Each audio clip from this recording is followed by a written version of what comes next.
నాకు సంబంధం లేదు, మేము పలానా టీటీడీ బోర్డు చేసింది ఇది, ఆ టీటీడీ బోర్డు మీద మీరు నిష్పక్షపాతంగా ఒక కమిటీ వేయండి, ఆ దోషులు శిక్ష పడేలా చేయండి, వాట్ ఎవర్ దాని అవుట్కమ్ ఏముంటుందో దాన్ని బయట పెట్టండి. ఇంత సింపుల్గా తేల్చేయచ్చు. వాళ్ళు వెనకెందుకు వేసుకొస్తున్నారు నాకు ఈ రోజుకి నాకు అర్థం కాదు.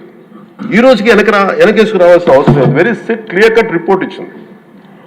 ఇందులో కంప్లీట్గా అసలు నెయ్యి లేకుండా వీళ్ళు నెయ్యి తయారు చేశారు కనుక రసాయనాలతోటి పామాయిల్ తోటి వీటన్నిటితో బేస్ చేసుకొని నెయ్యి లేకుండా నెయ్యి తయారు చేశారు. It's very clear cut, it's evident.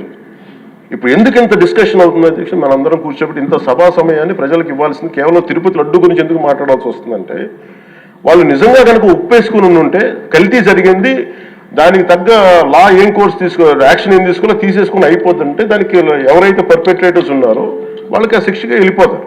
అలా కాకుండా అసలు ఆ నెయ్యిలో కల్తీ లేదు, యానిమల్ ఫ్యాట్ లేదు, రిపోర్ట్ ఇచ్చిన తర్వాత ఇవన్నీ. అందుకని ఈ సభ ఈరోజు ఇంతమంది మాట్లాడాల్సి వస్తుంది అధ్యక్ష.